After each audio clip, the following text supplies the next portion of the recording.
Before we begin, I want you to ask yourself one question. When was the last time you felt truly understood by another human being? Not liked, not followed, not surrounded by people, understood. Because if that feeling has been missing for a long time, your brain may already be changing in ways you don't even realize.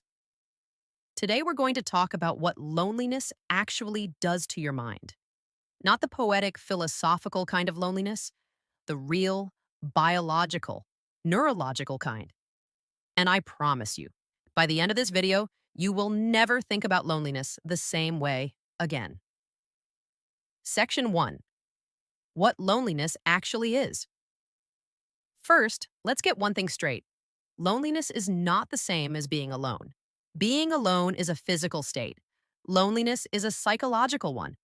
You can be alone in your apartment on a Friday night, feel totally at peace, and be completely fine. Or you can be at Thanksgiving dinner with your entire family and feel like there's a glass wall between you and every single person in the room. Loneliness is the perceived gap between the social connection you have and the social connection you want. That word, perceived, is critical because your brain doesn't care whether you actually have people around. It cares about how safe and connected you feel. And this matters because the brain evolved in deeply social environments.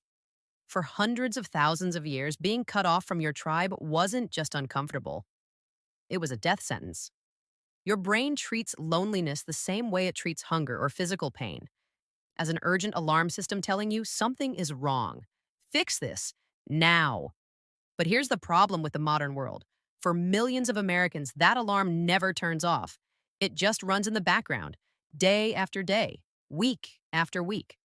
And when that happens, things start to change. Section 2. Loneliness changes how you see the world. The first thing loneliness does to your mind is subtle but devastating. It changes your perception. Researchers John Cacioppo and William Patrick, two of the foremost experts on loneliness, spent decades studying what chronic loneliness does to the brain. And one of their most startling findings was this: lonely people start to see the world as a more threatening place. It's not irrational. It's your brain trying to protect you. If you're isolated, your nervous system goes on high alert. You start scanning for danger, on social danger specifically. Are these people judging me? Does that person like me? Is that comment a subtle rejection? What happens neurologically is fascinating and terrifying. Lonely people show hypervigilance to social threats. The amygdala, the brain's alarm center, becomes more reactive. You notice rejection faster. You interpret ambiguous situations as negative. Someone doesn't text back? They must be angry. A coworker doesn't say hi in the hallway? They must not like you. This is called a negativity bias on steroids, and it's not a personality flaw. It's a brain that's been running a loneliness alarm for too long. And here's the cruel irony. This heightened threat detection makes it harder to connect. Because if everyone seems slightly dangerous, slightly hostile, slightly ready to reject you, just why would you reach out? Why risk it? Loneliness starts to feed itself. Section 3. Loneliness impairs your thinking. Here's something that might surprise you. Loneliness makes you cognitively worse. Studies show that chronically lonely people perform worse on tasks requiring executive function, things like planning, decision-making, and problem-solving. They have faster cognitive decline as they age, and the research is clear. Loneliness is one of the single strongest predictors of dementia in older adults, more predictive than physical inactivity or even some genetic risk factors. Why? Because the brain is a social organ. It was literally built to be used in relationship with other minds. We think better when we talk things through.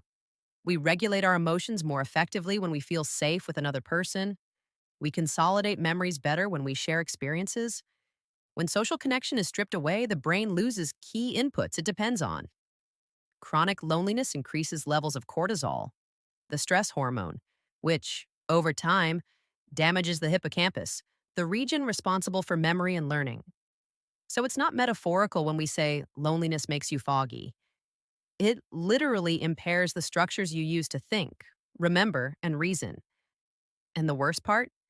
Because you're thinking less clearly, you're also less able to recognize what's happening to you or take steps to fix it. Section 4. Loneliness disrupts your sleep. Raise your hand. If you've ever lain awake at 2 a.m., mind racing, replaying conversations, or imagining worst case scenarios, that's not random. That's loneliness hijacking your sleep. Research shows that lonely people have measurably worse sleep quality, not just fewer hours, but more fragmented sleep, more micro awakenings throughout the night, less deep, restorative sleep.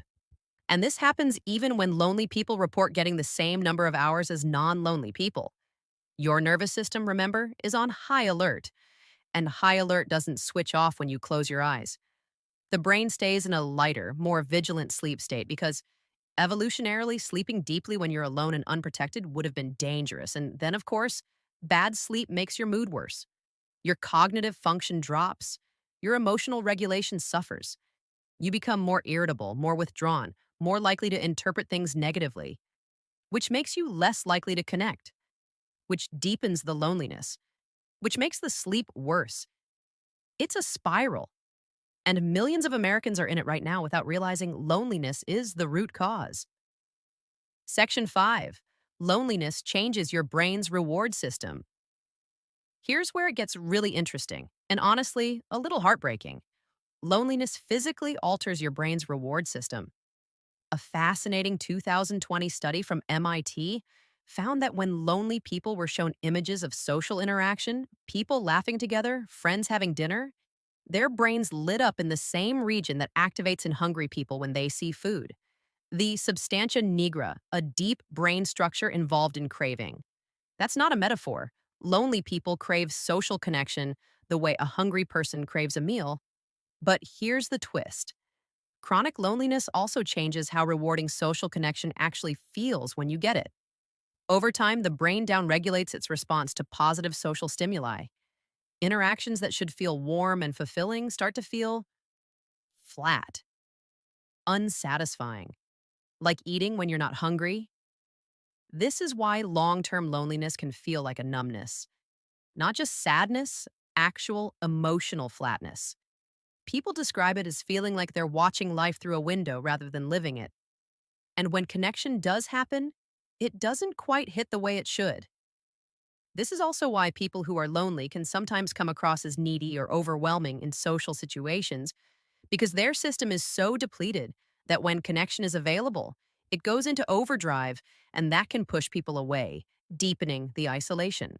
Section 6. The physical mental loop. We tend to think of mental health and physical health as two separate things. Loneliness destroys that distinction. Chronic loneliness triggers a sustained low-grade inflammatory response in the body. Inflammation is your immune system in action.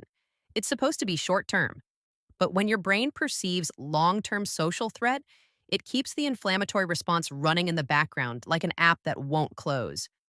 That chronic inflammation is linked to depression, anxiety, heart disease, stroke, and a weakened immune system. The late Dr. John Cacioppo called loneliness as damaging to your health as smoking 15 cigarettes a day. The U.S. Surgeon General, Dr. Vivek Murthy, declared loneliness a public health epidemic in 2023, putting it alongside obesity and opioids as one of America's most pressing health crises. And the mental health consequences compound the physical ones. Depression and anxiety, both strongly linked to loneliness, further suppress immune function, increase inflammatory markers, and disrupt the hormonal systems that keep your brain healthy. Your mind and your body are running the same operating system, and loneliness corrupts the code. Section 7. Breaking the cycle. What actually works okay. So we've talked about all the ways loneliness quietly destroys your mind. Now let's talk about what actually helps. Because this is not a hopeless situation. But first, let's be honest. The advice you've probably heard doesn't work. Just go out more. Join a club. Download a social app. These are surface level solutions to a deep neurological problem. Here's what the research actually says. Number 1, quality over quantity. The brain doesn't care how many followers you have or how many people were at your birthday party. It cares about depth of connection.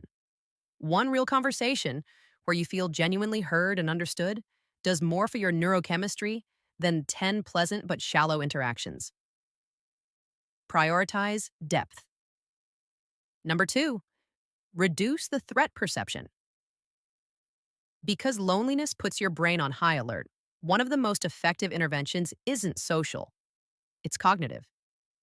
Therapy, specifically cognitive behavioral therapy, has been shown to reduce loneliness not by adding more social interaction, but by changing how you interpret social situations, catching those automatic threat responses and questioning them. Number three, small, low stakes connections matter more than you think. The barista who remembers your order, a nod to your neighbor, a brief, genuine exchange with a coworker. These micro connections aren't nothing.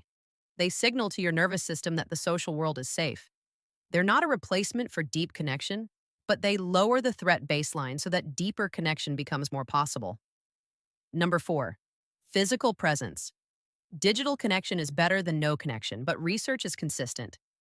Face to face interaction, and especially physical touch, a handshake, a hug, even sitting next to someone, activates neurological calming responses that screens simply cannot replicate.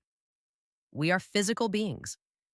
Our nervous systems respond to physical proximity in ways that a video call cannot fully substitute.